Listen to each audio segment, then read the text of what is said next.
Thank you very much, Dr. Wong. Ladies and gentlemen, in this session, we are talking about road safety.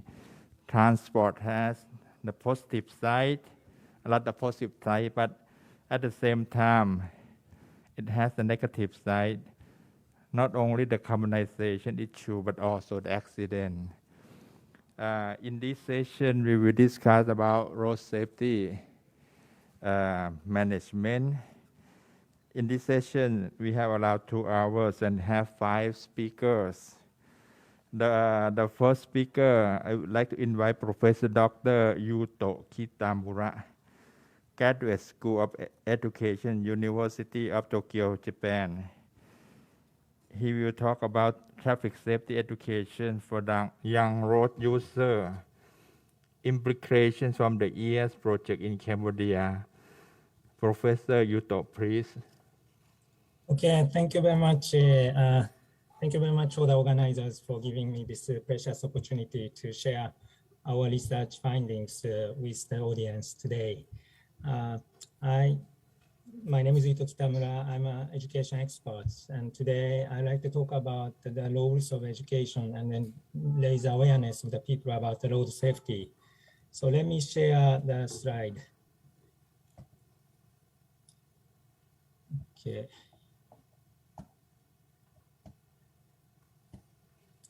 Okay, this is about the research project I and my colleagues conducted in Cambodia 2 years back. This is a IATSS project, project of the International Association of Traffic and Safety Sciences. And the background of the study, I think, same in Thailand. I mean, many countries in Southeast Asia has been experiencing the motorizations these days, and particularly the country like Cambodia, the developing countries, has been facing a lot of troubles with the too fast pace of the motorizations today. So what we try to review in our study is to see how we can deal with these kind of situations with the traffic problems in developing countries. So one of the very important issues is to raise the awareness of the people. And then particularly we focus on the young road users, because as I will show later, the young people are the main portion of the people who are involved in the traffic accidents. Because of their driving behavior and also their low awareness about traffic safety. So before explaining about our research project, let me share some backgrounds. I think this is quite obvious for many people, so I'm not going to go details, but it has been, very common phenomena among the many countries around the world, particularly those which considered as developing and then in transition of the economies to face the motorizations these days. And if we see the causes of this, the road traffic accidents has been dramatically increasing, which is very sad. And that's why we now would like to focus on this issue. And if we focus on the case in Cambodia, as you can see, the traffic accident has been quite increased, and then particularly the fatality rates has been increased. As you can see here, among the many reasons of the traffic accident fatalities, the motorcycle is the main causes of the traffic accident fatalities. And who are the main users of the motorcycles, particularly the young ones, those in their early 20s, as well as late 20s and then late teenagers. These people, this group of people we call young people, are really creating a lot of the problems regarding the traffic accidents. So that's why we try to focus on these young people. So in our research, we basically we did two researches. One is to understand their driving behaviors, because I don't think there have been enough study done how actually young people are driving on the street, driving the motorcycles on the street. So as you see here on the screen, we put the camera on the helmets and then also the motorcycles itself to really record their driving behaviors. And then also we did another questionnaire survey. So first, we tried to understand the driving behavior. And then second, we did a questionnaire survey, how they understand about the road safety, traffic safety.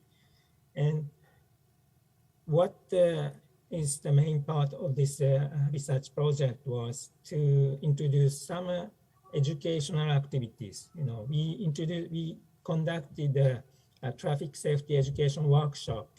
So before the workshop and after the workshop, we tried to see how they change their behavior and also how they change their awareness, their understanding about the traffic safety. So we put we first, we did the questionnaire survey and also we recorded their driving behavior. Then we conducted the workshop for the traffic safety education. Then afterwards, we did the same thing and then try to compare.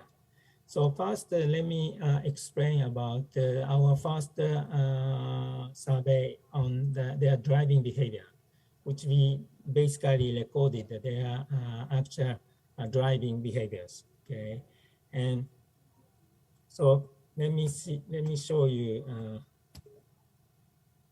This is the video survey, the overview of the video survey. We basically asked the 17 students to put their the camera in, and then 9 of them are high school students and 8 are university students. Then afterwards, we conducted road traffic safety education workshop. Then after the workshop, we recorded again, okay? And we actually, basically this camera is connected to the GPS. So we could record all their driving behaviors. And then, that's how, we actually counted the number of,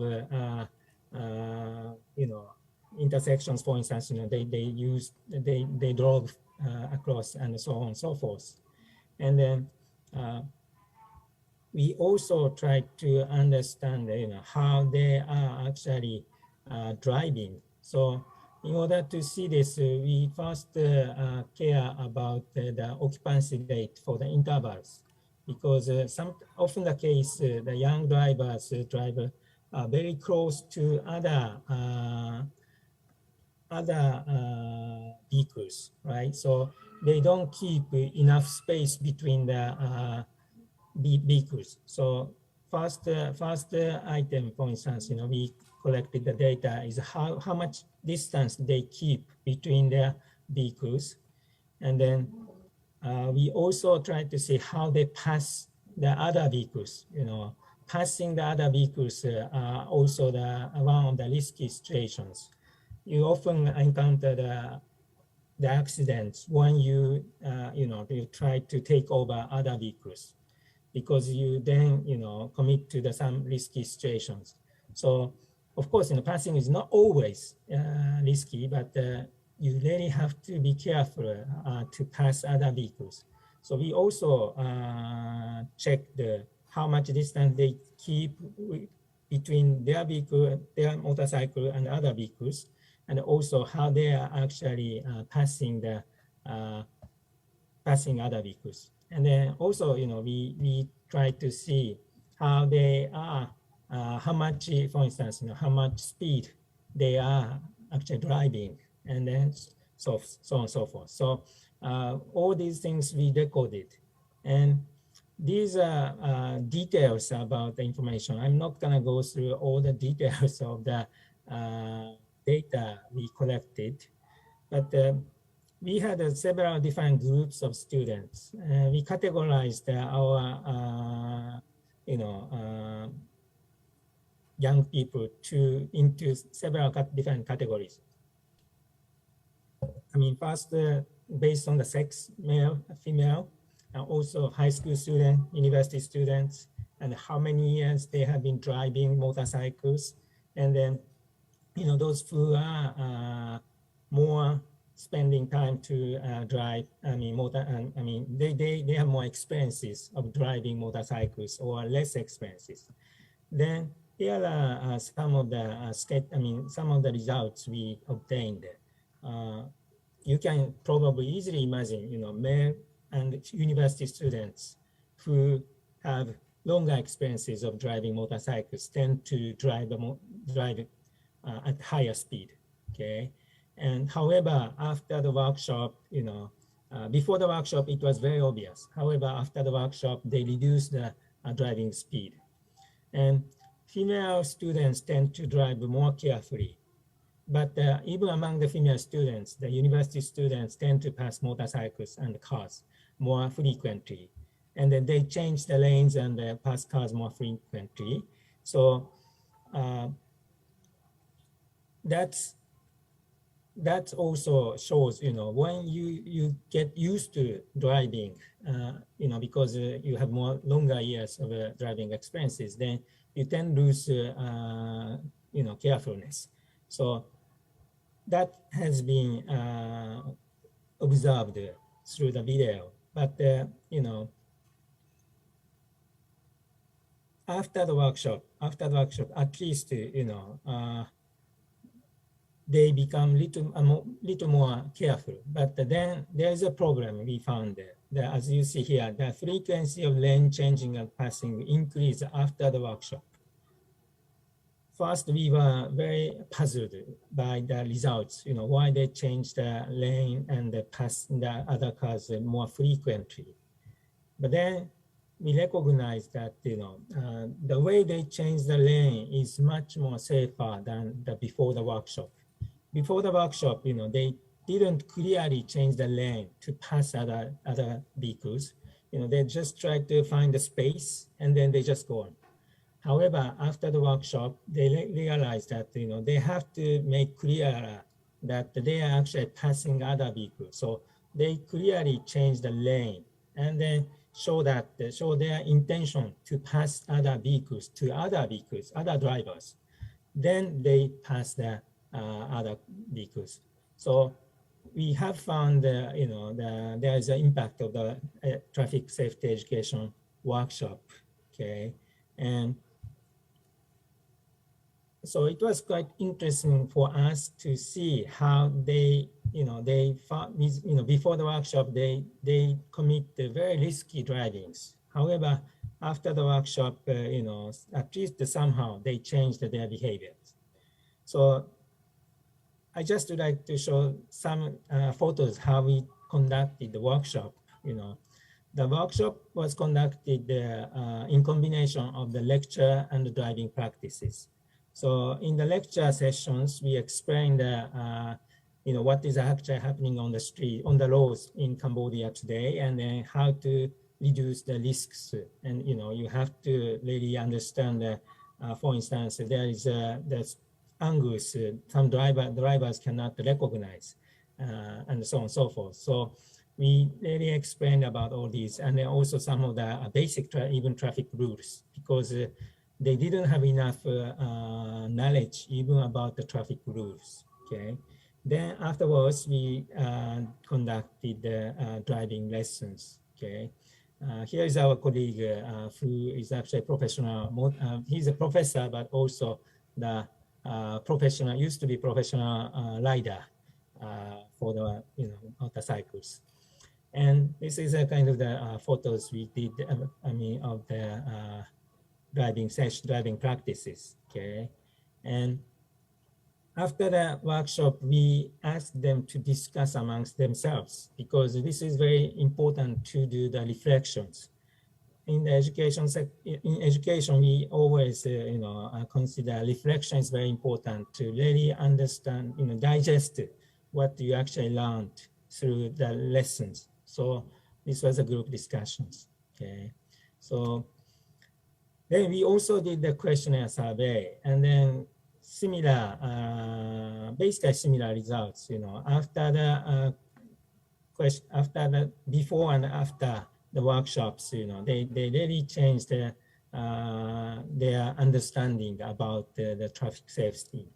And as I mentioned earlier, it was very obvious by the questionnaire survey that formal safety education in schools were not properly conducted. In fact, I didn't show the data today, but we also conducted another questionnaire survey targeting nearly 1,000 students. Then that questionnaire survey also showed that many students actually didn't have enough experiences of attending the traffic safety education throughout their school lives. It is very sad that in Cambodia, the school national curriculum for the primary and the secondary levels, actually they have indicated that they have to do the traffic safety education, and then there are textbooks for that as well. However, in the schools, they don't have enough time to do that. So that's a reality. So we have to think of how to create the opportunities for these young people to actually learn about the traffic safety. And then when I mentioned that, I mean that traffic safety means, you have to have the knowledge and skills, and you have to change your attitude and values. So knowledge part, you have two parts. I mean, one is more like a traffic rules and then laws. And then another is about the traffic safeties. Then they also have to practice driving skills. Okay, and in order to do that, we are, based on our survey, we are now discussing the importance of having more comprehensive traffic safety education programs, while the schools cannot really provide the opportunities to young people. So, for instance, Japan International Cooperation Agency, JICA, is now planning to conduct the new project to raise the awareness among of the people about the traffic safety. So the IATSS, International Association for Traffic and Safety Sciences, we are planning to collaborate with JICA to promote the traffic, to conduct workshops to raise the awareness of the traffic safety among the people. And then this is a kind of the conclusion of my presentation, that the cross-sector cooperation for traffic safety has to be more explored. The schools alone, or police alone, or automobile companies alone cannot do much. They have to really collaborate. Also, you have to really collaborate with community as well. So there have to be more cross-sectoral collaboration and cooperation to promote the traffic safety education in the context of a country like Cambodia. But I think this is not only the developing countries, but even developed countries or countries in transitions. Any countries, we really have to think of the importance of promoting cross-sectoral collaboration to really upgrade our traffic safety education. So that's the conclusion of my presentation. So basically, I shared our research findings with you, and then based on our research findings, the traffic safety education can have certain impact on the road users and the motorcycle drivers, particularly among young ones. However, at the same time, single shot workshop has limitation as well. That's also we recognize as well. So we need to do more. We need to explore more opportunities to think of the upgrading the traffic safety education in future. So this is the end of my presentations, and I should apologize that I have another commitment, so I cannot stay to join the question and answer sessions. But I truly appreciate ATRANS and then those people who are involved in this conference to give me this precious opportunity to share our research. Thank you. Thank you. Thank you very much, Professor Yuto KITAMURA, for your excellent presentation.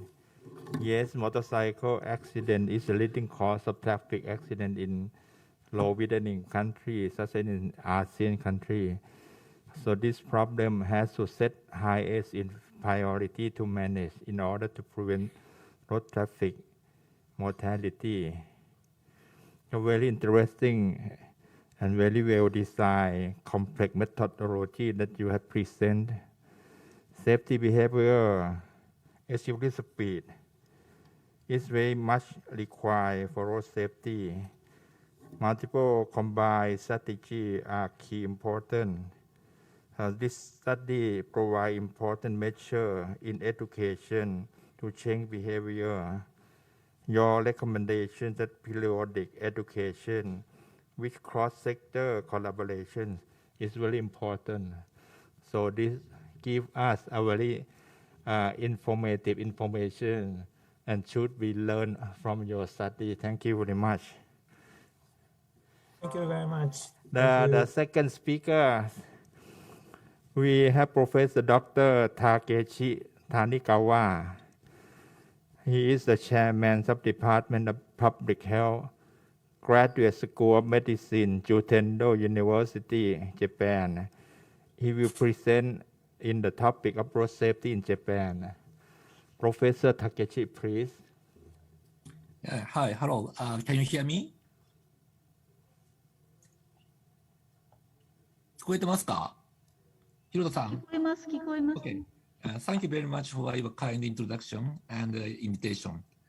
Today, I would like to talk about sleep apnea as a health-related cause of accident. Accidents that occur because of the driver's illness or deteriorating health conditions are known as accidents due to health or health-related accidents. These kind of accidents have been becoming more and more frequent in recent years. So I will show you two typical cases. One is occurred in 2012. A tour bus crashed into a soundproof wall due to drowsy driving, and 7 passengers were killed and 39 passengers and crew members were injured. And the driver was diagnosed as chronic sleep deprivation. It means insufficiency of sleep for a long time and moderate sleep apnea. And another case occurred in 2016. A large tour bus crashed into a guardrail and due to the loss of consciousness of the driver. And 15 of 41 crew members and passengers were killed. Most of them are university students. It's a very sad case.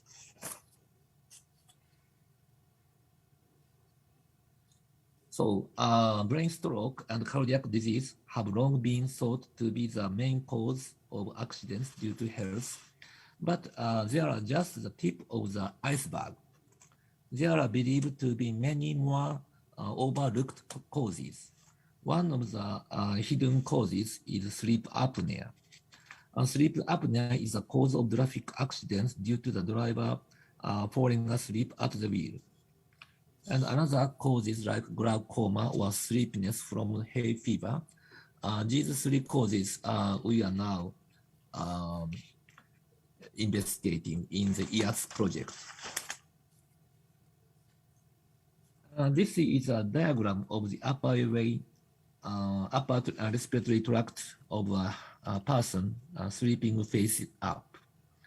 In a normal person, the upper airway does not close and airflow is maintained even when sleeping face up. However, in a person with obstructive sleep apnea, the throat and tongue muscle relax and hang down. This completely obstructs the upper airway, and so the person's breathing stops. If breathing stops due to an obstruction of the upper airway, the body does not get enough oxygen. So the person then wakes up frequently while sleeping in order to open the obstructed upper airway. As a result, sleep quality is deteriorated and drowsiness increased in daytime. This is the first incident episode for people in Japan to recognize sleep apnea is an important cause of traffic accident. Bullet train driver fell asleep for 8 minutes while the train was moving at 270 km/h. And this newspaper shows that patients with sleep apnea estimated to be about 2 million in Japan. But a recent study shows that more than 5 million people are suffering from sleep apnea in Japan. This is the data of the meta-analysis. It shows that according to the 6 previous studies, average 3-fold increase in accident due to sleep apnea is shown. So we developed and disseminated the system that can examine patients easily and efficiently. And with using a flow sensor. So we also published the data about the algorithm of the sleep disorder breathing using a single channel airflow record.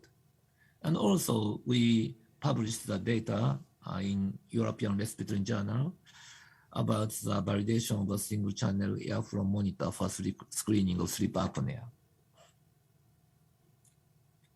And this is one of the data that single channel monitor illustrated very similar pattern of the nasal pressure.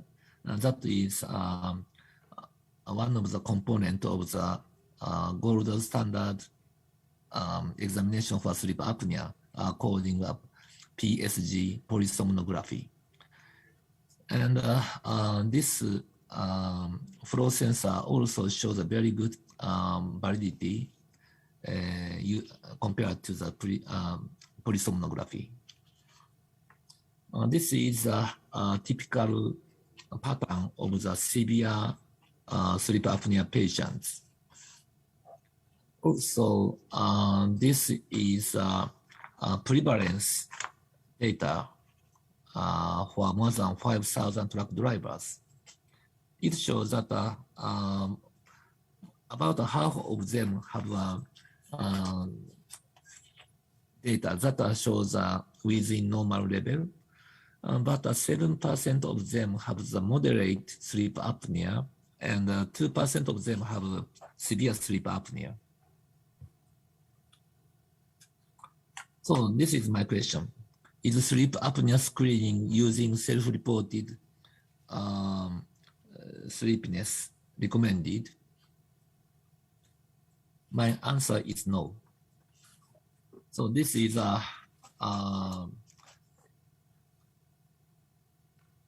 very interesting data about in our previous survey. We asked for details about what happened in the accidents for those who have sleep apnea. And the respondents involved traffic accidents and made the following kinds of statement. While driving on the highway, I hadn't realized that I crashed. While in traffic, I suddenly realized that the car in front of me had already moved. Or I don't remember exactly what happened. So this is a keyword I had not realized, or I suddenly realized. So it means that drivers who have sleep apnea not always perceive their sleepiness before the accident. So this is a questionnaire called ESS, Epworth Sleepiness Scale. This scale, this questionnaire examines subjective sleepiness. And in the following situations, excluding being just tired, how often do you fall asleep? So this questionnaire asks the possibility or probability of falling asleep in these 8 situations. For example, when I'm sitting and reading something, or while I'm watching TV, or when other people are here with me in public spaces and not moving, but just sitting, like theaters or meeting. And the maximum point is 24, and the minimum point is 0. And usually, this questionnaire shows that 11 is the cutoff line for pathological sleepiness. But our data shows that even the sleep apnea with severe sleep apnea for 40 times per hour, only 24% of people have the subjective sleepiness. So it means that there is a risk of overlooking 76% of those who have severe sleep apnea. It's very important. So it's we can say that discrepancy between the sleep apnea severity and the subjective sleepiness is very important. So I'd like to say that we should pay more attention not only for sleep apnea with subjective sleepiness, but also sleep apnea without subjective drowsiness. So in such cases, we should pay attention not only for sleepiness, but also chronic fatigue or depression or loss of concentration or decreased memory or irritability. Such a kind of symptoms are often seen in the patients with sleep apnea. So also, this is established sleep apnea treatment. So there are various types of treatment for sleep apnea. The first and most fundamental treatment is to improve your lifestyle habits. Being overweight and drinking alcohol can cause or aggravate sleep apnea. If you want to fundamentally improve this condition, you should try to cut back on the amount you eat and reduce your alcohol intake. Tobacco also causes inflammation of the upper airway, and so it will be the cause of sleep apnea. So it's important to stop smoking as well. For patients with mild sleep apnea, using a mouthpiece is recommended. And continuous positive airway pressure, it is the most commonly used treatment for sleep apnea. Patients use a CPAP machine at home while they sleep. This is a principle of CPAP. A mask and hose from a CPAP machine are used to pass air through the upper airway. This continuous airway pressure keeps the upper way open. The mask is attached to the CPAP machine via the hose, and when placed over the nose, air from the machine passes through the upper airway with the proper amount of pressure. The air pressure stops the upper airway from collapsing during sleep and prevents apnea or hypopnea. So this is the effect of CPAP treatment. As this shows that apnea, hypopnea, snoring all disappeared and improved sleep quality. And so this disappearance of the daytime sleepiness and increased daytime activity, reduction of nocturnal urine, and improving blood pressure if they have hypertension, and also improved cardiac function and QOL, and also decrease in traffic accidents rate. So I will show you the one typical example of the bus drivers who received the sleep apnea screening test. Oh, sorry. He was 7 years of experience of bus drivers, 31 years old, and according to his BMI level, he was obese, and he felt strong drowsiness during the day, and he was worried about continuing his career due to this issue. And he felt drowsy during the day, so he didn't hesitate to undergo examination. After his examination, we identified that he has a severe sleep apnea, and so he received the CPAP therapy. And it shows that he slept very well and no longer felt drowsy during the day. And not only sleepiness, but also his concentration level increased and his stress level was decreased and irritability decreased. So not only for sleep problem, but he has an improvement of his quality of life. This is a very outstanding data from Harvard in Boston. And this study shows that almost 4,000 truck drivers, and they received the sleep apnea examination. And this incidence rate shows about 5 years follow-up. That compared to the control means no sleep apnea. Sleep apnea with less than 5, it means within normal level, 1.3 incidence rate. And it's very remarkable data that patients who have sleep apnea but has full adherence for CPAP, they show the 1.02, almost the same level of the control. And it is also very important that those who have sleep apnea, but those who refuse the CPAP therapy, they show the more than 5 times as much as incidence rate compared to the patient, compared to the people without sleep apnea. So it shows a very outstanding data that sleep apnea is a very important cause of traffic accident, and the CPAP therapy can reduce the accident rate.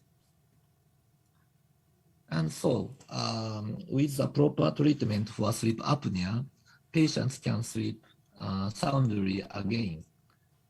Getting screening for sleep apnea can help with early detection and early treatment. This will not only improve their health, but also help to prevent traffic accident. That would also lead to lower medical costs. So this is our achievement in IATSS project. This is a 3 minutes education video.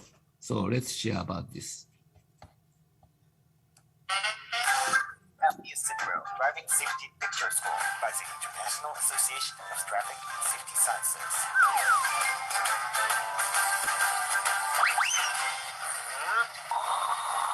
Yeah, Watch out! I've done it. How does this happen? Dad, you fell asleep for a moment, didn't you? What are you talking about, son? I wasn't asleep. Dad, Sorry. haven't you noticed the symptoms? Maybe you have sleep apnea syndrome. Sleep apnea syndrome?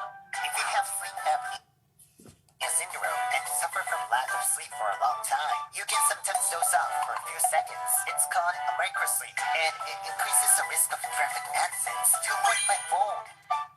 There's no way I have that disease. Can you prove it? I sure can. You snore terribly at night, and I've been worried about you. Under normal conditions, you can breathe smoothly through your nose. But if the airway becomes narrow due to aging or obesity, you can develop apnea, which disrupts your sleep. You know, I'm still young, and I'm not fat either. Obesity is often the main cause of sleep apnea syndrome. But Japanese people, even slim ones, are apparently susceptible because their jaws are relatively small. So, you're saying that Saigo Takamori was less likely to suffer from apnea, even though he was a little heavy. But if someone with a small jaw like Prince Jotoku, who is thin, can't be too careful? Even if you think you're thin, but you've gained 10 kilograms or more since you were young, you're at a risk and should be careful. I see. Actually, they say that 1 in 4 adults have this illness, but because there are few noticeable symptoms, you need to be careful. Oh dear, so many things apply to me. Do you have any of these symptoms? 1. You've been told that you snore loudly. 2. You sometimes stop breathing while you sleep. 3. Even when you've slept well, you still feel sleepy during the day. 4. You suddenly feel sleepy in the daytime. 5. You have a headache in the morning when you wake up. 6. You find it hard to concentrate. 7. You make many trips to the bathroom. If you have any of these symptoms, you should go to a specialist hospital and get tested. You are absolutely right. I'll get tested. So we can drive safely and keep driving for many years to come. Early detection, early treatment are essential. Since you've been treated, I can't hear your snoring anymore. Mild cases can even be treated with a mouthpiece. Go, Dad. Now, lights out. It's sure. I can drive safely. Yeah.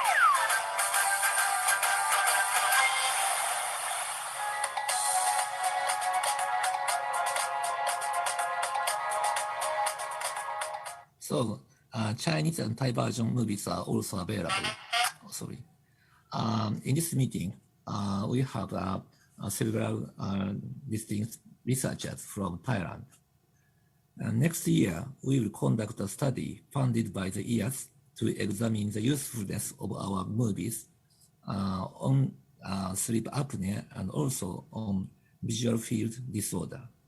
So let's collaborate together to prevent sleep apnea-related accidents and also visual field disorder-related accidents in Thailand. So thank you very much for your attention.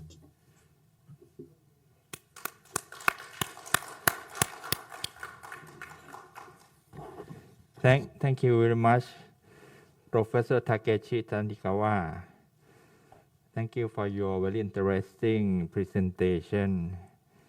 In Thailand, if driving with speed are well controlled, then sleep apnea and fatigue driving will become more and more risk behavior in the future. Thank you very much.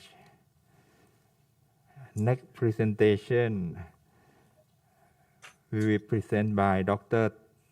Tana TAN. He is the research and evaluation lead in Safe System Solution Company from Australia. He will present road safety leading and management, transferring learnings from Australia. Dr. Tana TAN, please. Thank you very much for the invite. I just want to double check that the screen can be seen and audio is okay. Good afternoon, and thank you very much for having me at this conference. And I am very apologetic that I cannot be there in person. When I was first asked to deliver this talk, the initial topic was to be a comparison of road safety management between Thailand and Australia. However, after a few email exchanges, I believe what may be more helpful is for me to share with you a few topics or a few key points on Australia's road safety leadership and management, which has served Australia very well over many years, and let you, the audience, decide what key messages are most applicable to your role within the transport and road safety system. There are several road and transport safety topics that can be covered under this title. And it certainly wasn't easy for me to pick a few to focus on. However, the four that I've chosen are vision and strategy, leadership, thirdly, collaboration, and fourthly, embedding safety into the road design. I believe these topics will be most relevant to all levels of government and organizations and be of most use to you. Firstly, I'd like to talk about vision and strategy. So vision is the ability to plan the future with wisdom and imagination. Its purpose is to provide a guiding light at which to strive and aim for. A vision that is set many years in the future can also provide continuity for organizations as leaders come and go. A vision is usually ambitious and far-reaching. For example, Vision Zero is a vision set by countries such as Sweden, Argentina, Mongolia, New Zealand, the Netherlands, and the United Kingdom. This vision is for zero fatal crashes to occur on public roads by a certain year. Vision Zero was formally adopted by Australia in 2018 with the aim of achieving zero fatality by the year 2050. A vision is also most effective when it is adopted by each level of government. So, for example, in Australia, each of our state government has adopted Vision Zero so that we're all working towards the same goal and all aligned with each other as well. Further, more and more local governments within each state is also adopting Vision Zero. Our vision needs to be accompanied by a strategy with which an organization or government can map out the journey to the vision. If we were to go on a road trip in a car, such as the one shown on the map, covering many thousands of kilometers over many weeks to get to a destination, we would need a map to plan this trip to make sure that we actually get there. Similarly, to get to vision, we would also need a strategy. This strategy is essentially a roadmap. It provides us a path to get where we want to go. It also provides us what I call waypoints to check regularly to see how we are progressing to our destination and if we will get there on time. In the case of road safety, in Australia, we have 5 to 10-year goals, which we need to achieve in order to get to zero fatalities by 2050. A roadmap, like the one that's showing on screen right now, can provide us with alternate paths if our chosen path has become blocked unexpectedly. For example, if we were to miss our 10-year target, we could reevaluate our strategic response, such as that shown in item number 5, and adjust it so that, based on what we've learned, so that we are still able to achieve zero fatalities by 2050. The strategy is as important as the vision itself to get us to where we want to be. The second item I'd like to talk about falls quite closely with vision and strategy. And this topic is about leadership. Strong leadership is important in following a strategy and delivering the vision. This has served Australia well over many decades and continues to do so today. And similarly, this is also applicable in many countries. Road safety can be easily pushed by the side by other equally pressing issues, especially as road safety is a silent epidemic. That is, the public does not see the fatalities and its effect on families and communities very easily. But because of this, it tends not to be at the forefront of public's mind. As such, strong leadership is required to make sure that road safety is noticed and receives proportionate attention to the impact that it has on the health and well-being of individuals like you and I, communities that we live in, as well as the broader society. Strong leadership also needs to be consistent. Road safety is an issue that spans many years and decades. As such, road safety countermeasures also need to span many years and decades in order to achieve the long-lasting results that we want. Because of this, strong leadership also needs to be consistent and in line with the strategy in order to deliver the vision. Sorry, my apologies.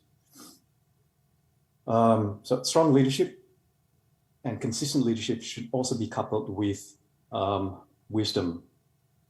That is, the ability to use a person's knowledge and experience to make good judgment and sound decisions that align with the strategy and vision, especially when you have to deviate from the original path that's shown on the left-hand side of your screen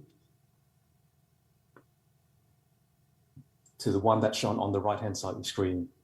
That is, the destination that we're trying to get to is still the same, but the path to get there has been altered for good and sound reasons.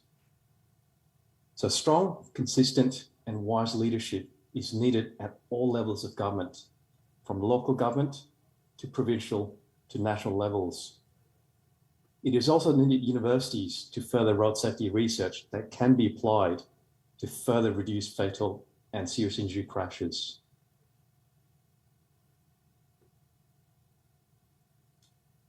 I've spent a bit of time during this talk talking about the importance of having a strategy that is guided by a vision and how strong, consistent, and wise leadership can contribute to the vision. These are all what I would call vertically aligned elements. The third item that I'd like to talk about is collaboration. This is a bit more horizontally aligned. Australia's road safety achievements have also come about through collaboration at every level, from the community all the way up to the top level of government. Collaboration can include communities working with local governments to improve safety at certain locations, such as that near school or village market. Local knowledge can be a wealth of information for governments. Collaboration can also include governments working with universities on developing cost-effective way to rate the hundreds and thousands of kilometers of roads. It can also include government, universities, and private sectors collaborating to perform research on understanding what road safety interventions work best for a particular region within the country and also for a particular country. Collaboration can also span country borders by sharing knowledge and resources to address a common road safety problem, such as the development of motorcycle protective equipment that is suited to hot and humid climate that motorcyclists will wear, especially in areas in Southeast Asia as well as South Asia. Collaboration has served Australia well in all the forms I've described and more. However, this doesn't mean that it will work in all countries and situations. As such, wisdom and local knowledge is also required to understand when and where to collaborate. The fourth and last topic for my talk is an area where I believe low and middle income countries can avoid going down a similar path to that of Australia, and by doing so, set themselves up in a better position in transport and road safety. Road safety has been around Australia for more than 50 years, since seatbelt laws were introduced in 1964. Although our fatality rate has progressively declined since then, we have now reached a plateau. There are many reasons for Australia being in the phase we are in. However, one reason is that we've not embedded safety into our road design standards.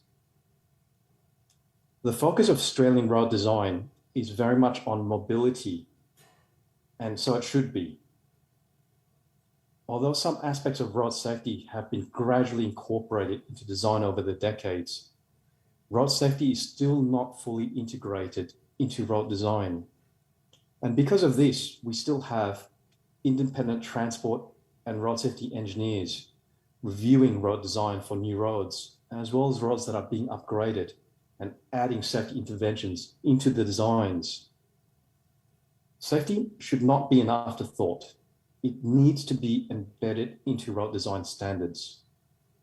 I believe that low and middle income countries can minimize the risk of arriving in the same phase that Australia currently finds itself in by embedding safety into the design, road design manuals, especially as they're being upgraded and updated.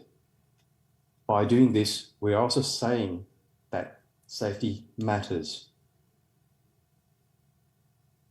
So this afternoon, I've spoken about the importance of having a bold vision and a strategy to get to that vision. I've also spoken about the need for strong, consistent, and wise leadership in order to achieve the vision. Thirdly, I've spoken about how collaboration between government, universities, private organizations can advance transport and road safety. And lastly, but certainly not least important, the importance of embedding safety into road design so that safety is standard and not an option. Safety should really never be an option. Vehicle crashes are the leading cause of death for 5 to 29-year-olds around the world, especially in low and middle income countries. These individuals are in their prime of their lives and have the most potential to contribute to a country's development, socially and economically. We, that is you and I, have an obligation to look after our people. Our lives should not be valued monetarily, and nor should theirs. Thank you again for your time this afternoon.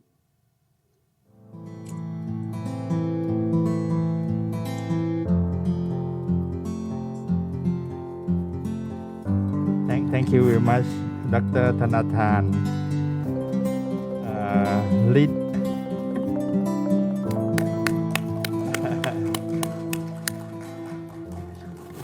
Leading and management is the first pillar in 5-pillar strategy of the first decade of action of WHO. And it is put in the second part, that how to do it, and third part, who to do it, in the global plan for the second decade of action. In fact, this is the most important prime mover for road safety management that push other pillar to prevent traffic injury. Thank you very much for your informative information and presentation to us to learn from you. The fourth speakers will be presented by Asst.Prof.Dr. Sittha JAENSIRISAK, Department of Civil Engineering, Faculty of Engineering, Ubonratchathani University, Thailand. He will present in the topic of understanding traffic safety culture of Thai youngster.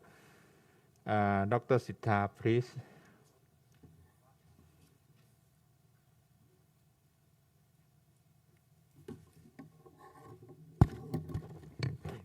Thank you very much for the introduction, Dr. Witaya. Good afternoon, everyone. This is the last session. I hope you still have energy to listen for my presentation. My topic is understanding traffic safety cultures of Thai youngsters.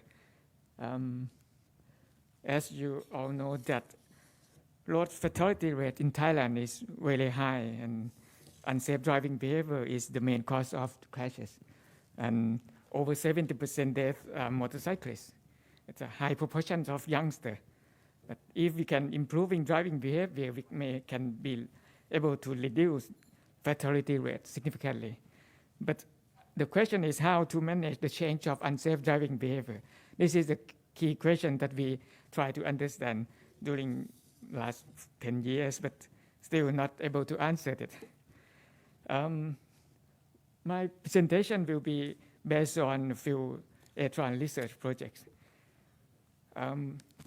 One is the projects on ATRANS safety map application, which is collect data on the risk and hazardous locations and to identify factors affecting road crashes. This has been done by Dr. Paramet Letep.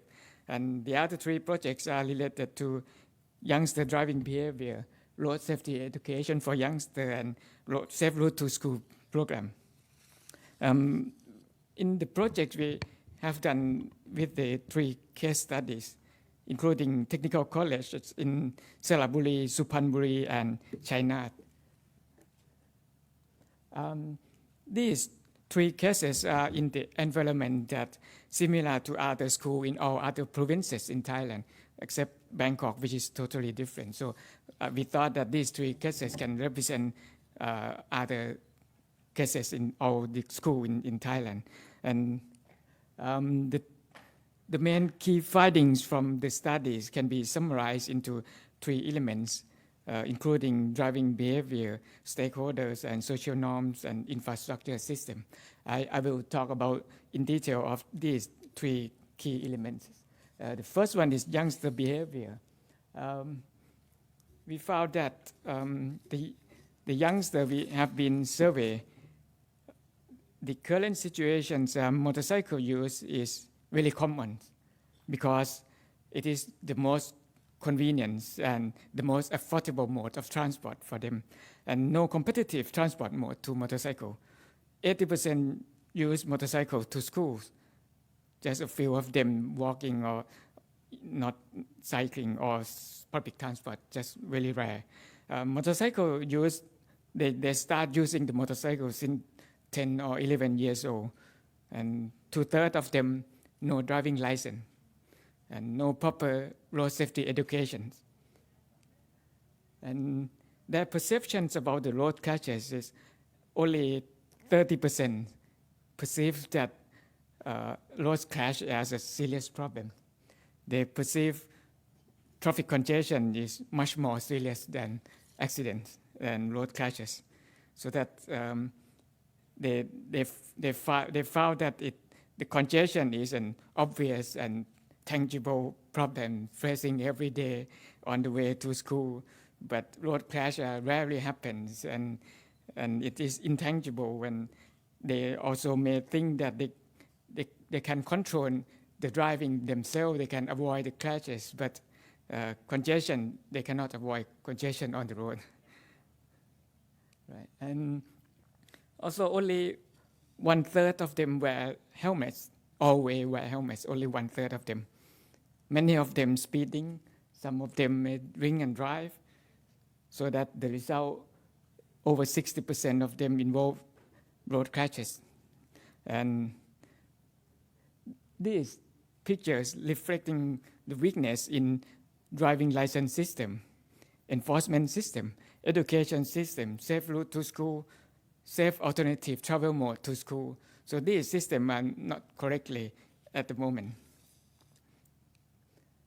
And the top two risky behavior are no helmet wearing and speeding. They don't want to wear helmet when they ride on the short distance or on a small road, and they're speeding on the roads because time saving. They want to save time for traveling to school. Some students said it's fun for speeding, and also road conditions are available for using speed, and it's become habits. No. Enforcement by police is effective in short term, but education can be more effective for the long term. But if we just provide a few hours knowledge on traffic rules or driving skill, is not enough for just short training. and also typical campaigns on television, roadside messages is unlikely to influence behavior.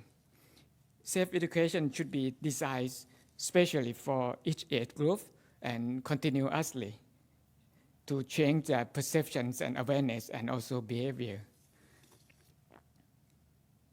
So the second element is I talk about the stakeholders and social norms. The risky driving behavior we have seen in common in Thailand are not only actions by an individual, but majority of the society. And it is common because all stakeholders in the society allow and accept the behavior to happen. And each road user is basically, I think basically every road user in every country are similar, are the same. But social environments are the big difference between Thailand and other countries. When individuals behave risky behavior in Thailand, like no helmet wearing or speeding or drink and drive or aggressive driving and so on. But is there any response from other sectors in the society, like families, school or communities or government agency or even leaders? There is no pressure from those sectors on the driving behavior, on such a risky driving behavior. So risky driving behavior become common and acceptable in the Thai society, so-called social norm. And the last element make the driving behavior like that is because of the infrastructure system. Traffic system has three main components. One main component is infrastructure. Infrastructure is not only provide convenience, but first have to provide safety as well, both safe road and road size and safe speed. As mentioned earlier by youngsters, they said that the speeding because of road condition is available so that they can make a speed. So that if we design the infrastructure correctly, they will not make behavior like that. And about the data collection in the ATRANS safety map application during last few years by Dr. Palamet, he identified the factors related to road crashes, and based on the risk and hazardous data collections in the ATRANS safety map. These data are supported by local traffic police and communities in a few provinces. And we, during last 3 years, crash data, over 1,100 crashes relating to over 2,300 casualties. And over half of them are motorcyclists. This is our data. But in the country, whole country, motorcyclists involved 80, almost 80%, but our data got over half of them.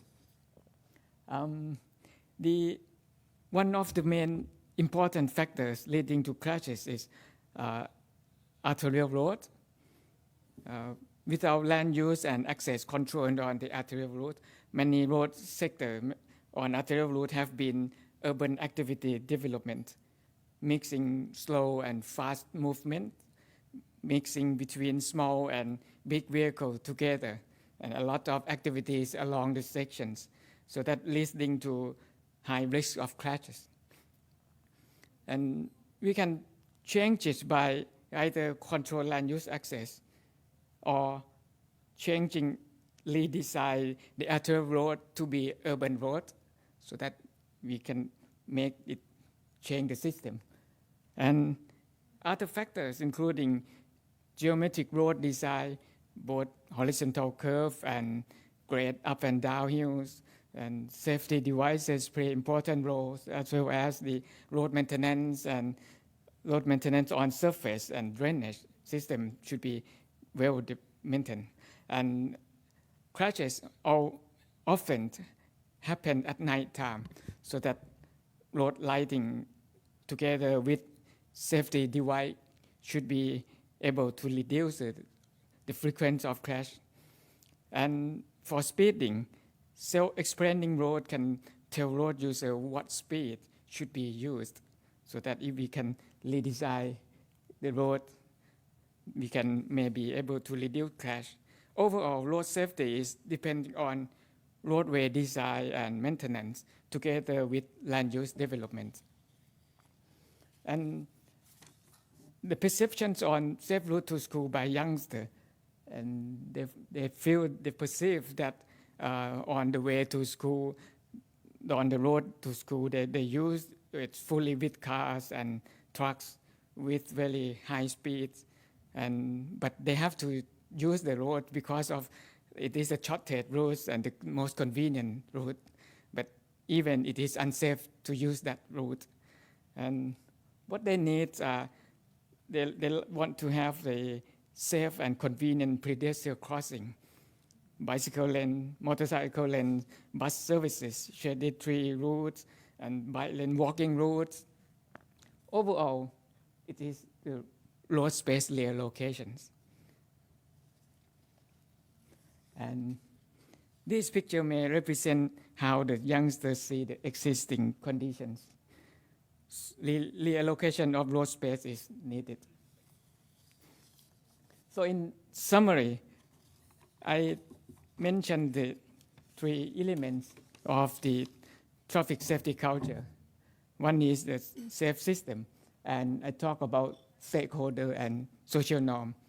They both interacting each other, and particularly government agencies and leaders can influence on the design of the safe system. And the system also affect the behavior of people in the society. If we design the system correctly, behavior should be correct as well, because this creates the social environment to affect road users' behavior. And the 3 elements talking, it looks simple, but safe system contain many various subsystems, including infrastructure system, enforcement system, driving license system, education system, safe system for motorcyclists, safe route to school, alternative travel modes, try to reduce the motorcycle use, and database system, which is for identifying causes of crashes, and for monitoring and evaluating implemented countermeasures. It is the important system also. However, all these systems should be set up correctly with involvement of all stakeholders.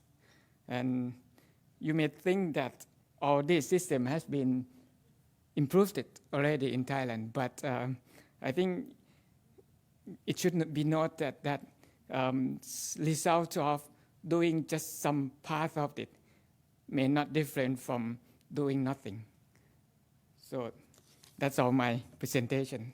And I would like to end my presentation with this quotation.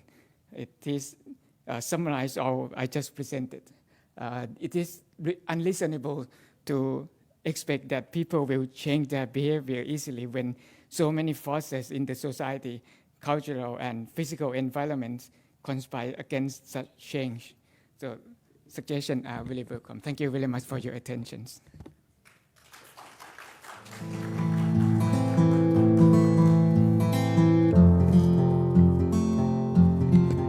Thank you very much, Dr. Sittha.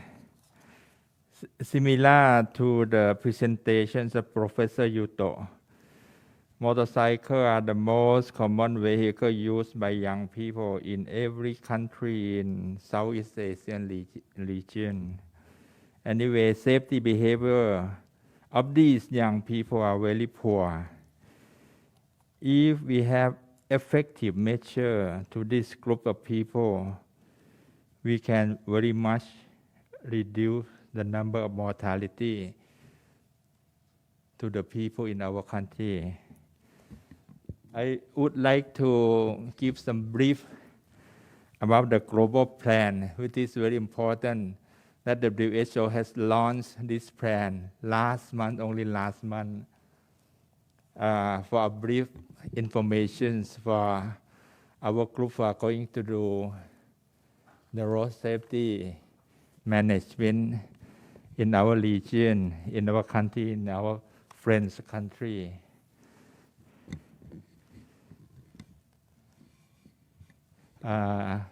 In this global plan, they have 3 parts.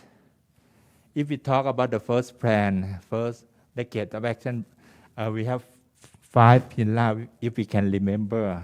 The first pillar is those safety management that Dr. Tana TAN had presented before. The second pillar is safe road. The third pillar is safe vehicle. The fourth is safe behavior, and the fifth is post-crash care. But in this global plan, they have some change in about the strategy. And the first strategy is of the first about the road safety management have changed into how to do and who to do.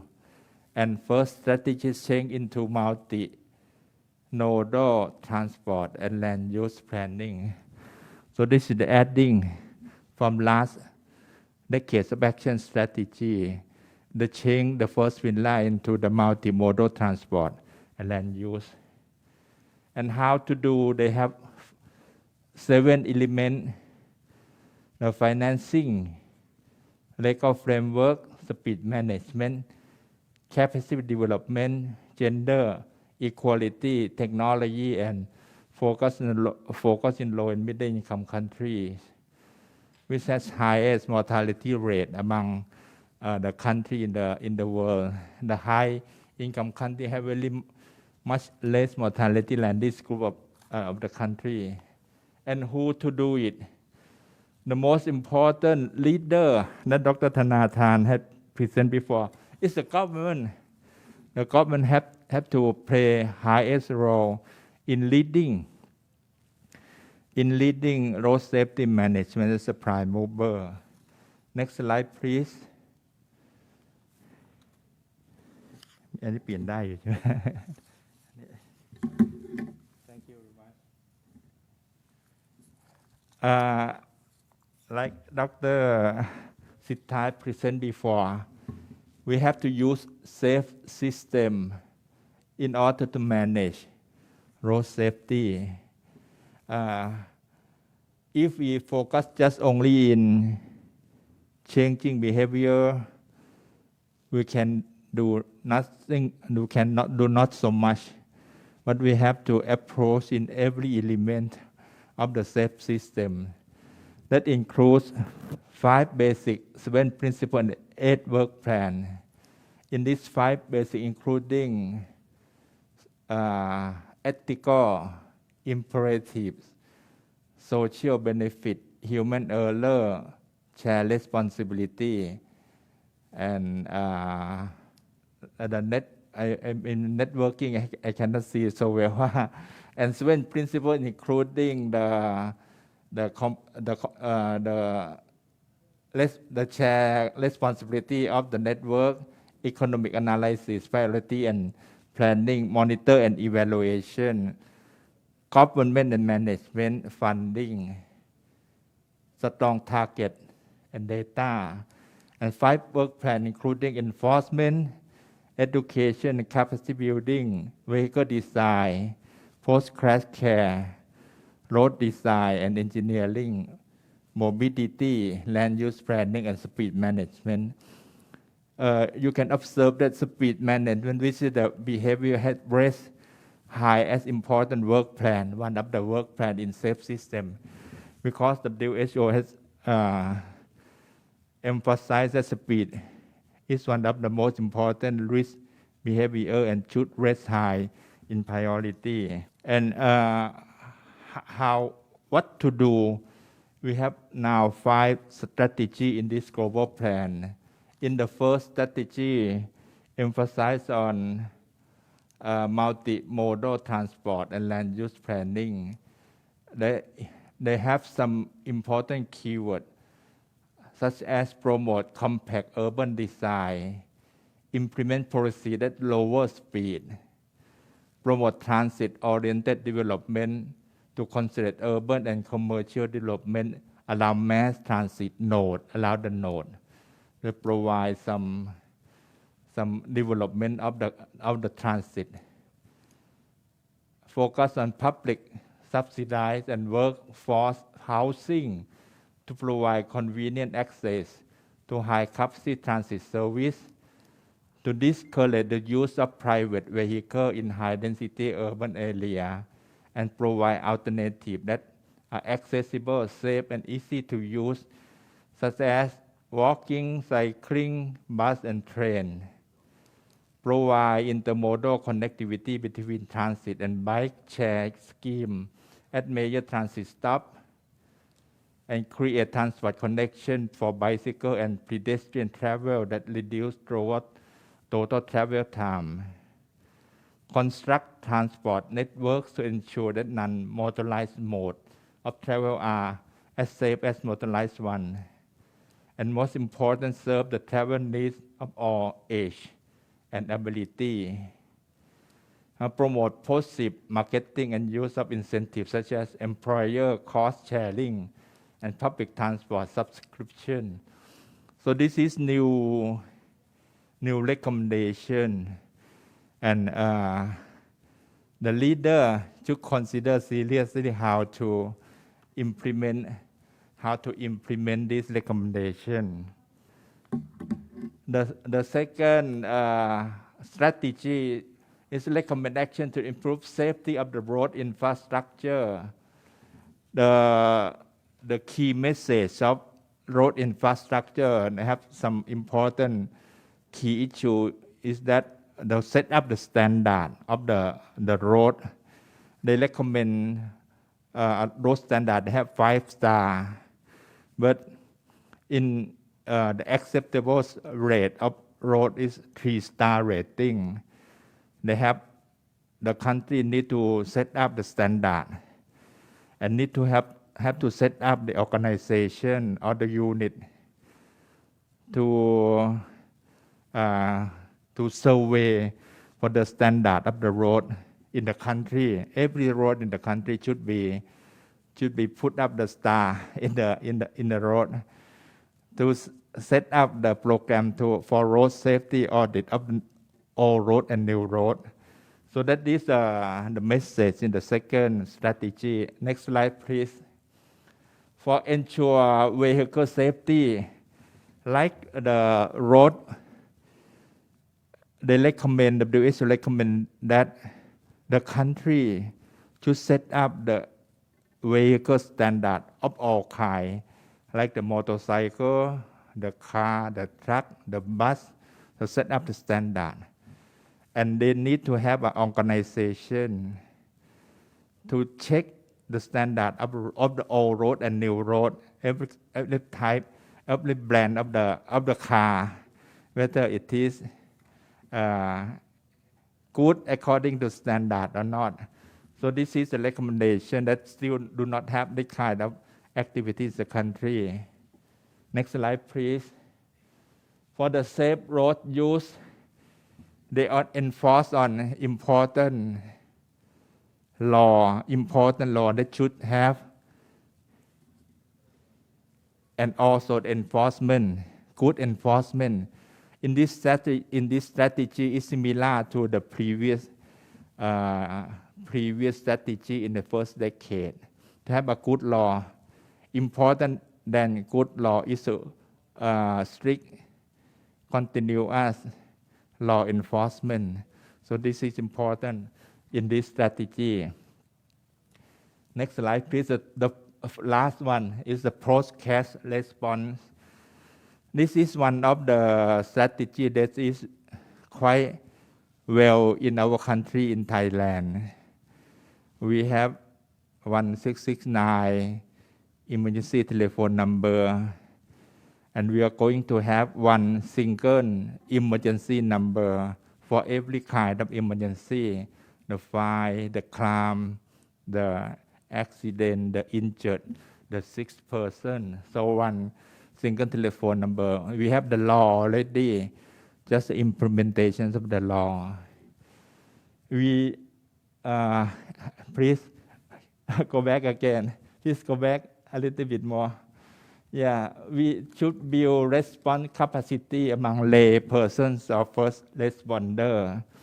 We should strengthen professional medical care, pre-hospital care, and also in the hospital.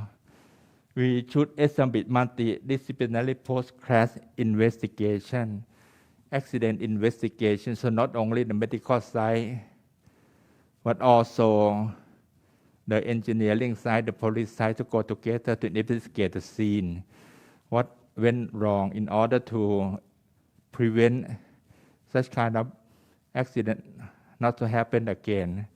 And the last one of the recommendation that is good for Thailand, we have road accident victim protection company that serve for those who getting crash to receive some support after the accident.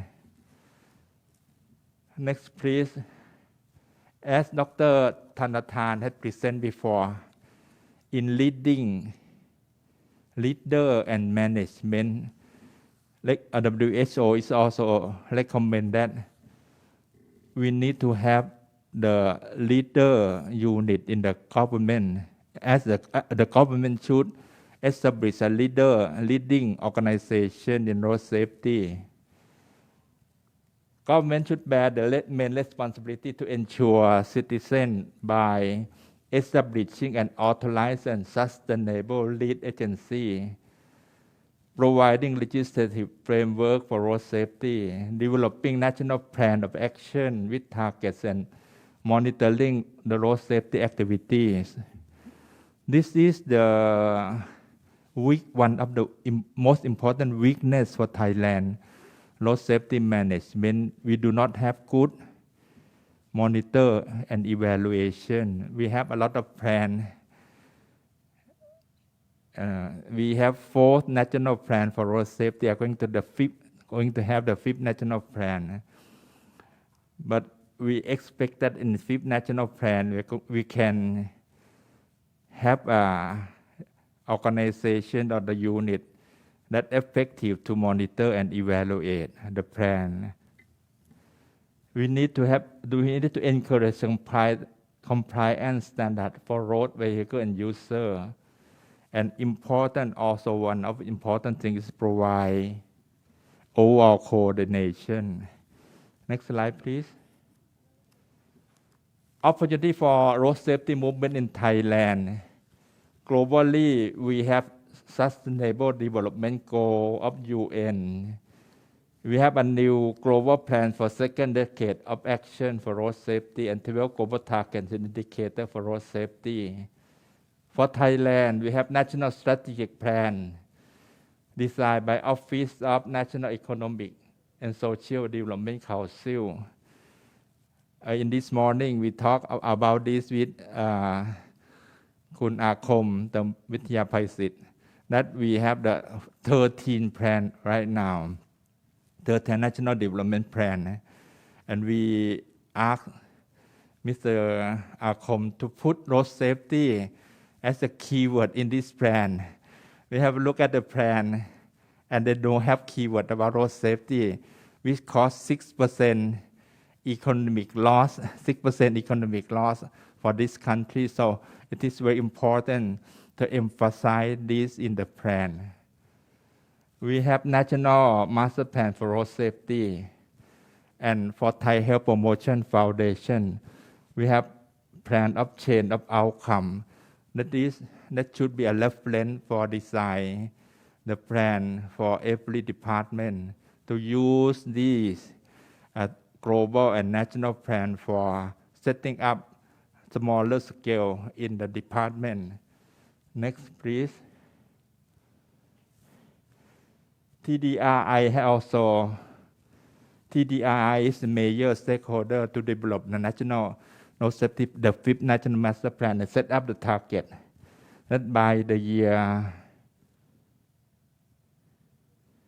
2027, we should reduce the mortality rate from 27 to only 12. That is 3 years earlier than the global recommendation in the year 2030, 3 years earlier. That is very challenging, reduction more than 50% in 7 years. Very challenging.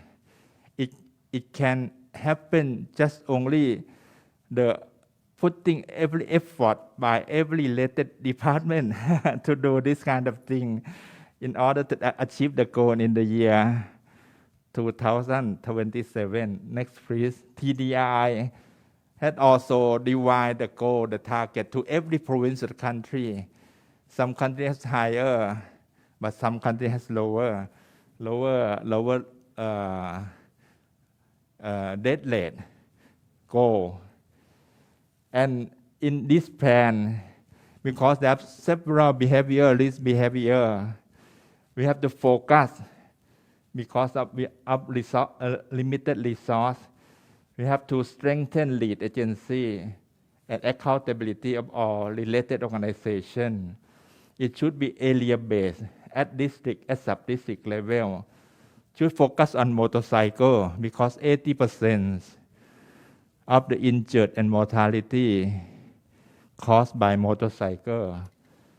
We should focus on standard of motorcycle. You know that the motorcycle in Thailand have wider view and narrowing the thigh. Some standard that should be voiced to the company in order to receive a better standard, safety standard. Focus on behavior like wearing helmet and driving license of the motorcyclist. A road should be T-star rating. We have networking in organization management and focus in youth and children. We should use technology for enforcement and effective enforcement, especially on helmet wearing. We should encourage the media to raise the social awareness, safety culture, social response, and new way through social media. And we need to focus on information for monitor and evaluation as a feedback loop and for advocacy. And the information from related organizations, setting a dashboard for every department that have the information to set up a combined information and receive more correct information. Next, please. This is my final slide, copy from WHO second decade. So let's do it. We have to do it by now in order to reduce the number of deaths that happen every hour, every minute in Thailand right now after the COVID pandemic, when it is decreasing, the road accident death increasing, and we expected that in this month, December, January in this year, more traffic crash, traffic mortality will increasing comparing with last year and 2 or 3 years, because people travel more and the promotions of the government to travel inside the country. So we expected that in these 2 months, more people will die from road traffic injury.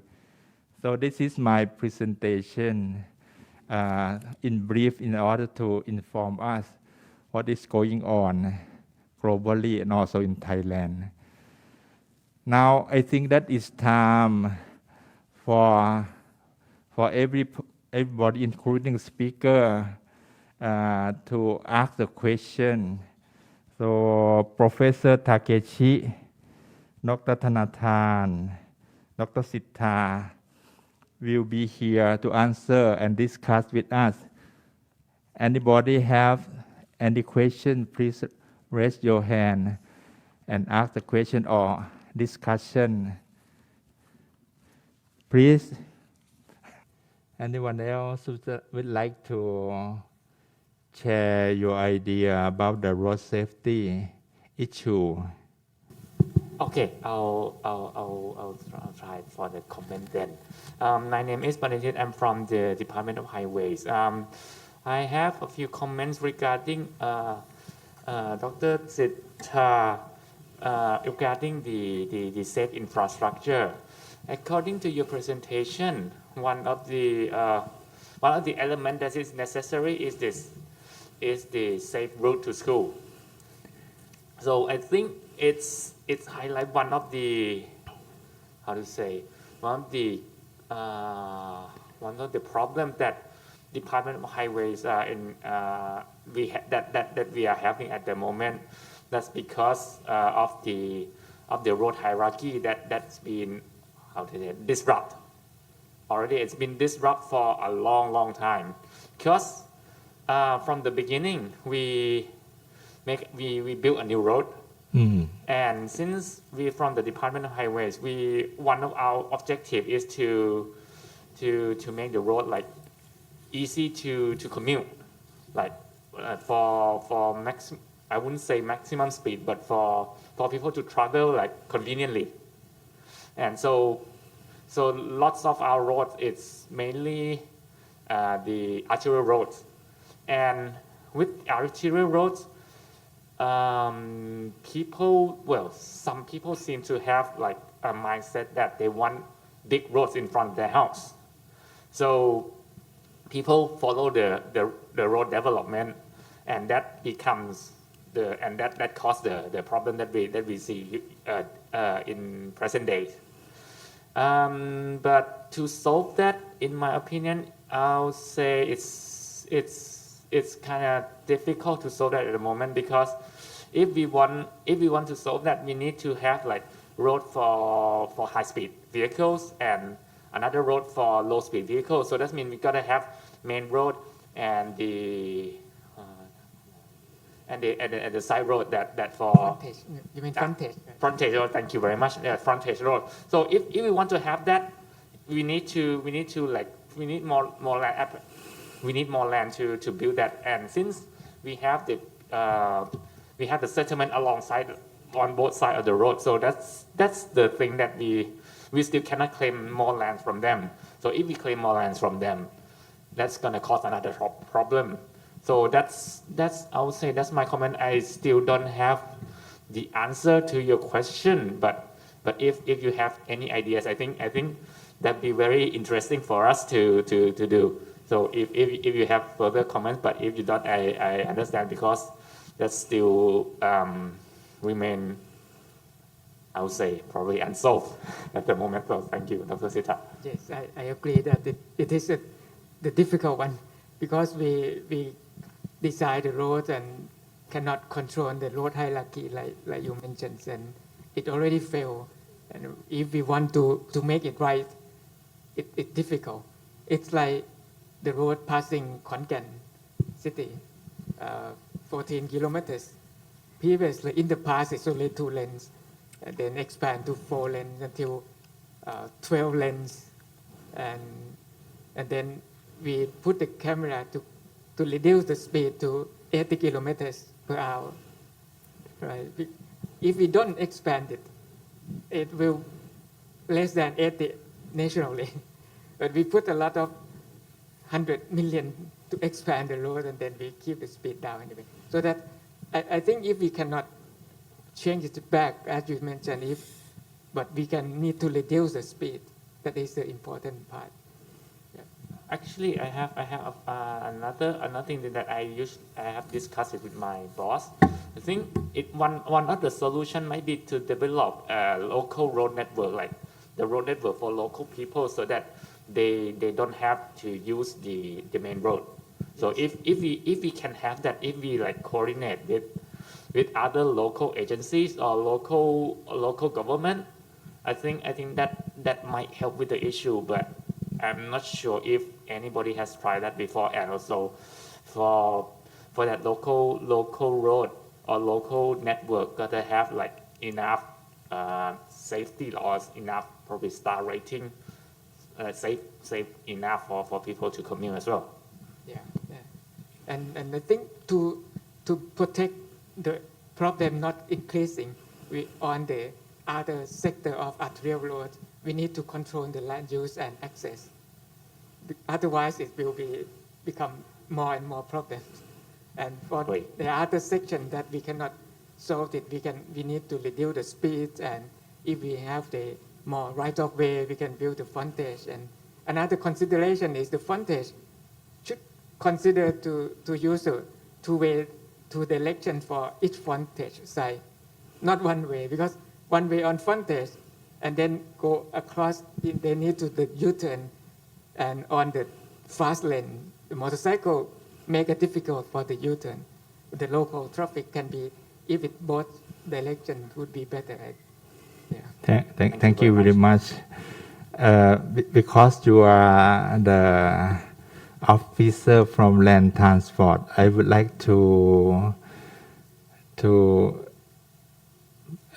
propose the people in land transport department to set up kind of unit, safety unit in the department to thinking, planning, and adjusting the existing road to have better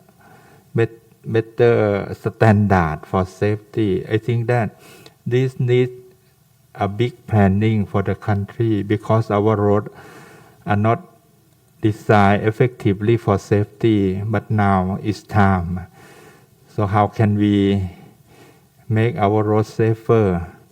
But we need, like Dr. Tana TAN says, a leadership unit to do that. Please think about a unit that should be more strategically to thinking one road by one road, but we have a leader, the lead agency to do so. We have a question from online, from Zoom, asking that I wonder whether other countries have any issue dealing with road safety management during COVID pandemic and how they overcome it. I would like to ask Professor Takeshi and also Dr. Tana TAN to respond this question. First, Dr. Takeshi, please.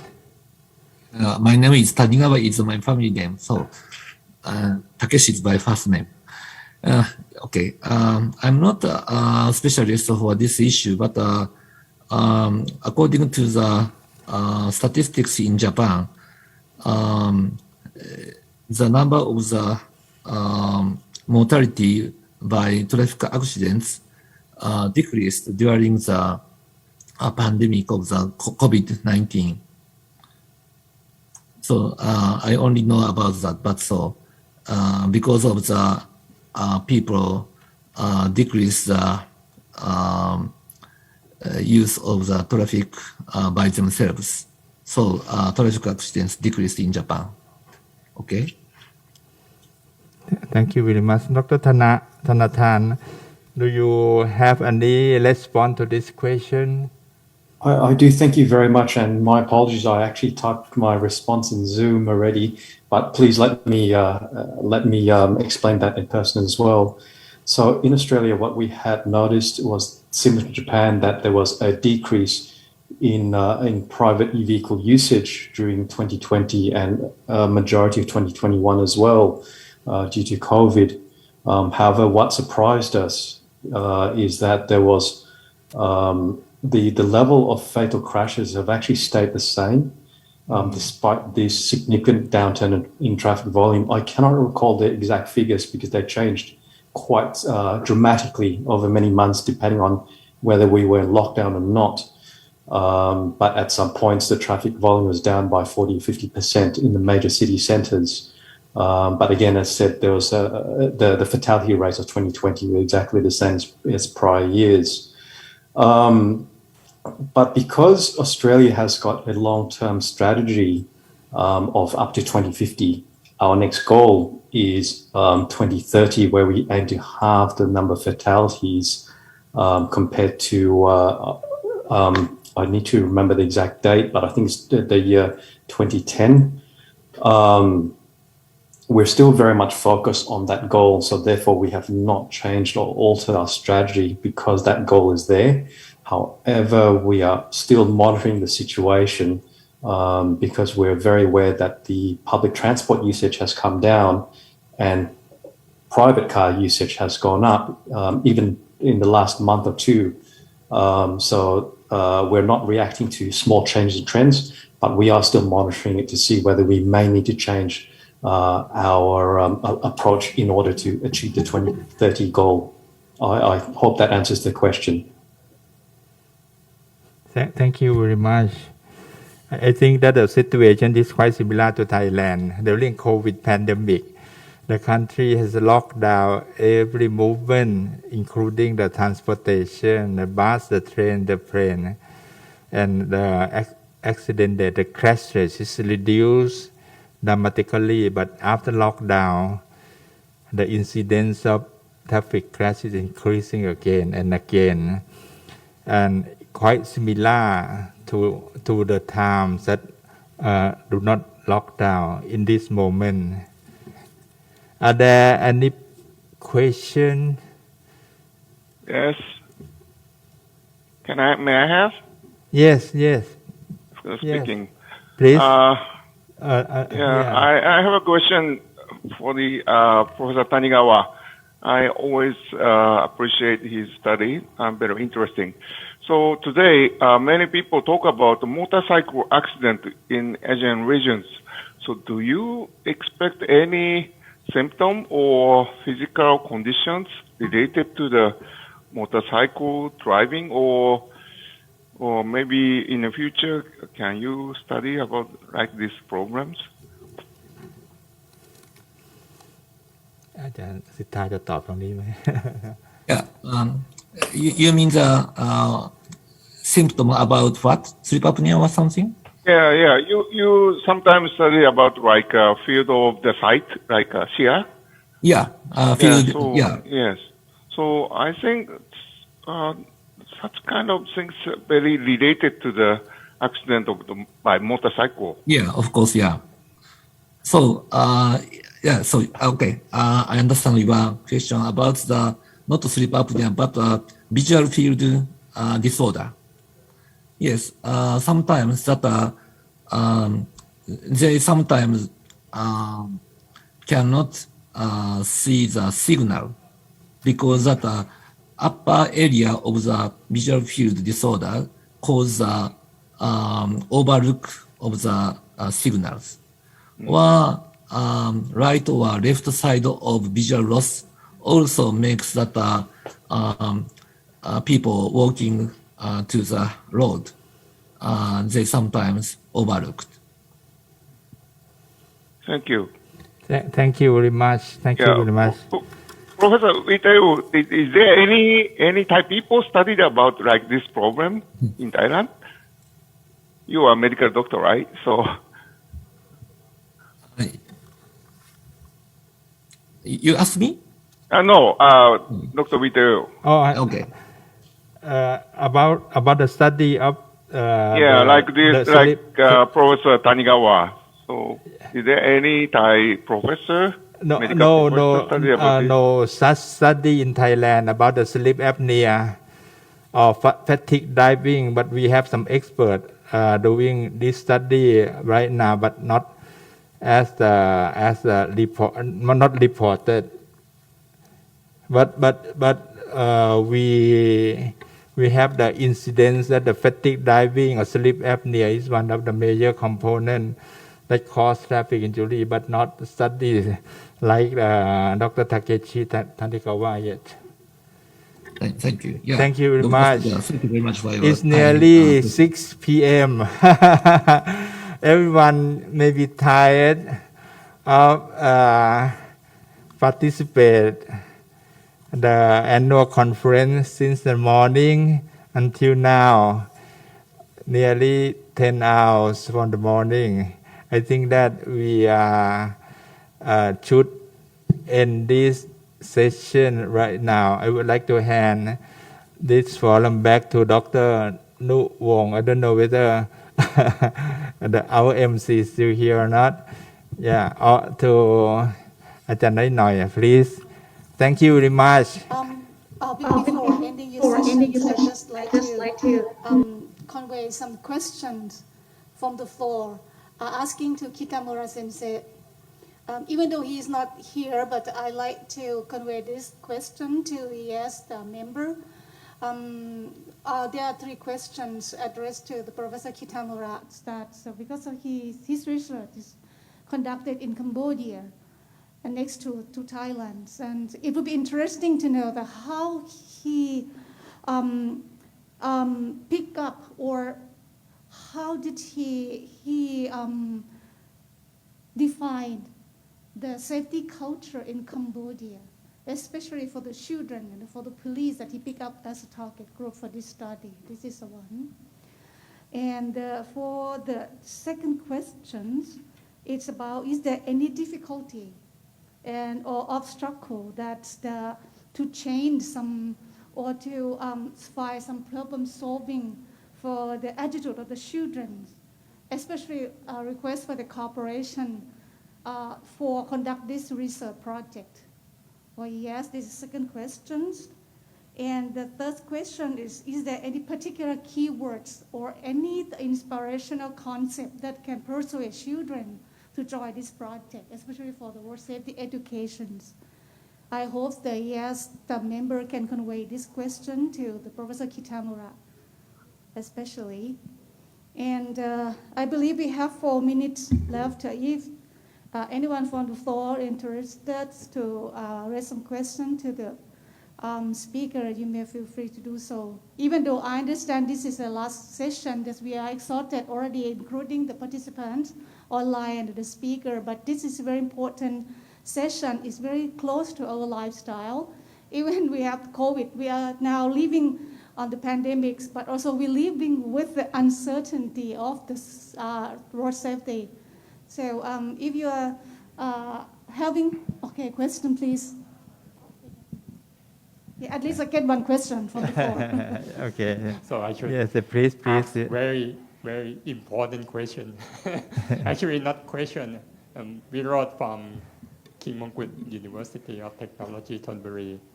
So from my observation, public participation is very important.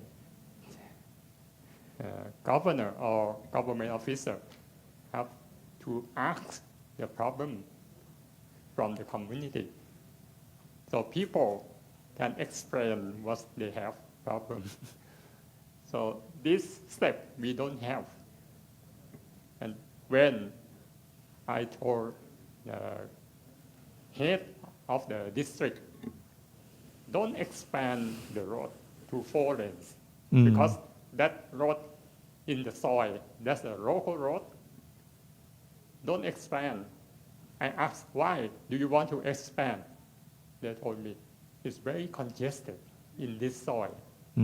So the speed slow. Yeah. So I told them, don't expand quickly. Yes. Let's slow down. Yes, you should check the traffic volume, because the traffic volume is not so high. The cause of congestion, not because of 2 lanes. Just the main cause occur at the intersection. Yes. We should expand only the intersection. We should improve the physical of the intersection. Don't expand all lanes of the soil. Yes, I agree. The director laughing. Only you. Yeah. All people want to expand. So people, they feel very happy when they get the big road. So I told them, it's dangerous. We already have example in the past. You do the same way as you did. So you will get the same thing. We already have. So please see, there's a Putthabusha Road, just near my house and my campus. We already have the bad example, but they still keep expanding the road. Yes, I I agree. want to suggest Yes, I agree. ATRANS Yeah. should educate the government officer. I will convey this It's not message. joke. To the Electing Center for So- Road Safety in order to set up the policy for this So this next message. year, we will have a good example if we do now. Yeah. I hope. Thank you. Thank you very much.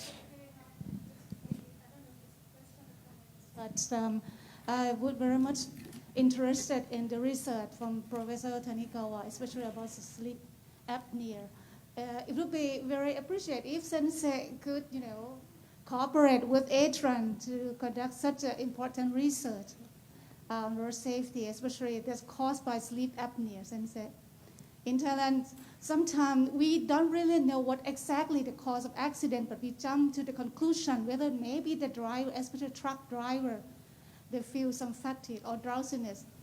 Then they collide with some electric poles, drop from the edge, the road shoulder, something like that. If we can, join research together, that would be very interesting and very useful to find out what's actually the primary cause of the accident. In Thailand, we always jump to the conclusion at the first hand already. That's sometimes we couldn't find who did the accident. Always find the victim, not the first who caused the accident, but become the second or the third party that become the victim of the accident. So if we can join collaborative research work together with Professor Tanigawa, that would be very nice. Yeah, so very interesting research, collaborative research. Right.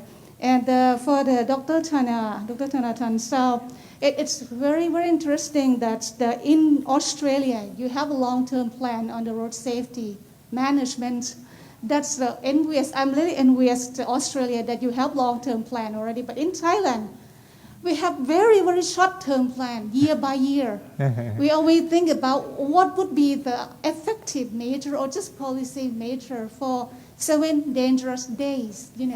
In Thailand, we have the long festive holiday, so-called the Western New Year and Thai New Year, because Songkran and the Western New Year.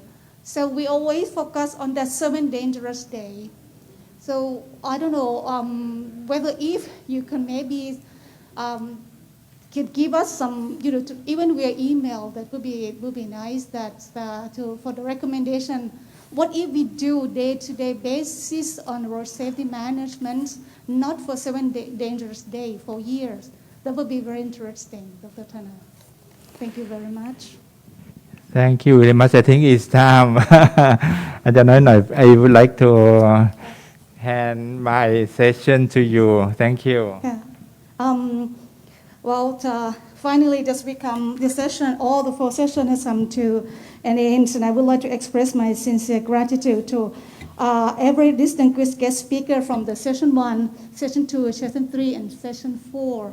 And especially before inviting our chairperson, I'd like to express my sincere thanks to our media organizing team that we work together to fight with some technical difficulty this morning.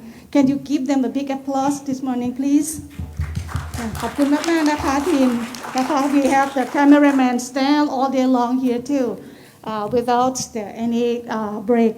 So thank you very much. So next, I would like to invite our chairpersons to address the closing remark, please.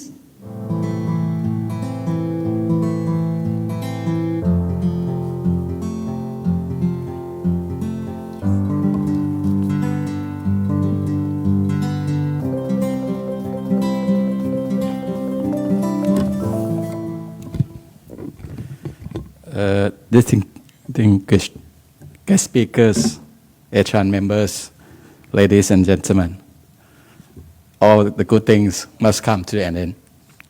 Okay, the 14th ATRANS annual conference is coming to its conclusion. I would like to express my heartfelt thanks to all of you for taking part in taking part and taking your precious time joining our ATRANS annual conference on transportation for a better life, future potential of transportation and urban model post-COVID era. I'm certain that the inputs from today will help us achieving the desire for better, smarter, and healthier lifestyle. I'm overwhelmed by your enthusiastic participation today. More than 200 online and offline participants come from across the nation and overseas to take part on this international academic event. Briefly looking back from today's sessions, the first morning session was, I believe, a good opportunity to share various perspectives on future potentials of transportation and urban model post-COVID era. As for the afternoon session, I believe we were able to broaden and deepen our knowledge about digitization in transportation. In addition, it can't be denied that the emitted pollution from transport sector has significant impact on climate change, and decarbonization is a very timely topic of discussion. Furthermore, the importance of road safety in respect of education for young road users, safety culture, and health-related cause of accident entails the need for road safety leadership and management for preventive solution, and also the global road safety plan as indicated. Distinguished guests, speakers, ATRANS members, and ladies and gentlemen. Yesterday, we have a special program, so-called ATRANS Young Researchers Forum 2021 special sessions. There were a number of papers presented in the forum, and 3 papers were selected for the best paper presentation awards. I'm pleased to announce the awarding paper, but the order is in the order of presentation, but not the first one is the best. All are the outstanding paper, but we do it by order. The first paper that we nominated or we decided as the outstanding paper will be the paper number 1, entitled An Evaluation of Accuracy Autonomous Driving in Parking Application by Using JetBot, Comparing ResNet 18 and AlexNet model. Presented by Mr. Nashanan Pecharat from Sulanari University of Technology, Thailand. The second one will be paper number 4, entitled Evaluating Impacts of Teleworking Policy in Jakarta Metropolitan Area by the Analysis of Activity Pattern. Okay. It's presented by Mr. Rizky Valulinata from Nihon University, Japan. The next one will be paper number 6, entitled Study on the Improvement of Star Rating Approach to Extract Traffic Hazardous Location in Nakhon Ratchasima Province, Thailand, presented by Mr. Takeru Miyokawa from Nihon University, Japan. So I congratulate all of you, the 3 authors, for these 3 awarding papers. Your hard work has finally paid off. Our ATRANS Secretariat will contact you for awarding the prize in due course. So in closing today, I would like to express my sincere thanks to you once again for your participation and cooperation in making this event such a real success. We sincerely ask for your continual support and collaboration in the future so that ATRANS can continue doing this and its best to serve and contribute to our dynamic society in Asia and beyond. To our foreign guests and participants, even though outbreak of COVID-19 may take us apart, I hope we can meet up in person next year at the 15th ATRANS Annual Conference here in Thailand. Till then, please stay safe from COVID and have a nice weekend. Thank you very much.